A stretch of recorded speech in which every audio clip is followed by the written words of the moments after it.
This is Ken Pyle at the Broadband Community Summit with Bryan Rader of Bandwidth Consulting.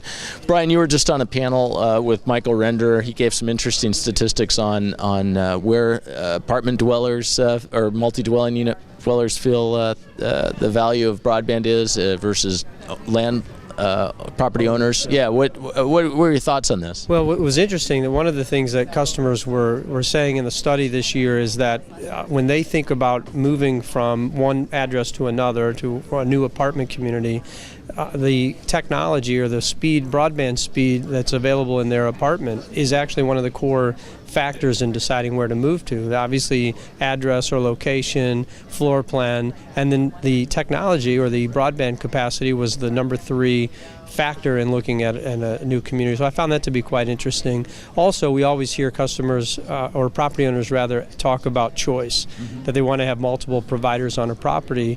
The consumer isn't asking for choice. 50% of them are saying choice in TV providers matters to them, but it's not as much as property owners thought. I think from the previous study a year ago, choice was one of the primary objectives that MDU owners had in selecting providers. They wanted to have multiple options for their consumer. Today in the MDU market, a lot of the consumers are saying, look, give me a very fast broadband pipe, and then I'll make my choice about where I find content, whether it's Netflix or Hulu or Amazon Prime. They just need the capacity to go find the content. And that's a little bit of a concern that we're seeing pay TV penetration rates start to decline in the apartment sector. That's kind of a bleeding edge customer. They care more about broadband capacity than they do choice in TV providers. Well, I think it was you that likened it kind of to the canary in the coal mine with telephony a few years back, right? Yeah, we saw this trend several years ago that the apartment customer was saying that they no longer want to have a landline. And most customers today are exclusively wireless, and they're not. Their idea of a triple play is a wireless phone and a data plan and a small TV package, often an over-the-top package. So we saw it several years ago in the telephone business, and now we're seeing it again in pay TV.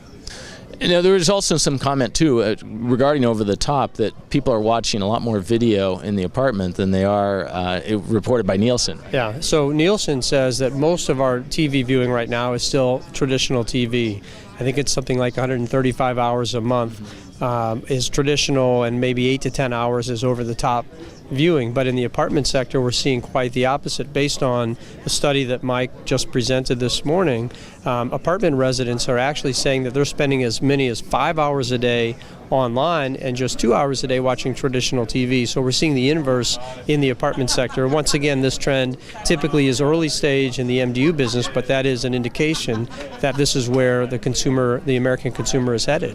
And so this should be kind of food for thought for anyone beyond property owners, it sounds.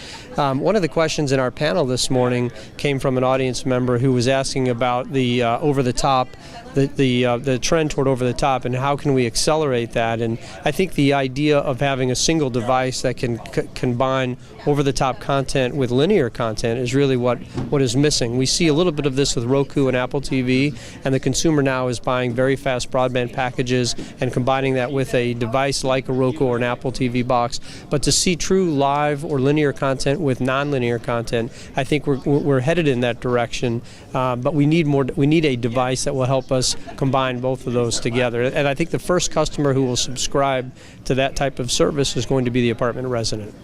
Do you see an opportunity for the property owner in that realm, or is it just a do-it-yourself, go to the big box retailer and buy a box that does that? I think over the last 20 years, we've seen property owners get into this business in a more significant way, and I think in most cases that hasn't been a smart decision. I think in this case they can accelerate it by simply looking for a provider that may be offering gigabit quality or gigabit level speed. We have those opportunities in markets like Chicago and Seattle, and now with Google Fiber launching in Kansas City and in Austin, Texas, there are some good opportunities to start putting that type of capacity on their community. And if there's a provider that's offering those services, making that available to their community, I think is certainly a smart thing to do.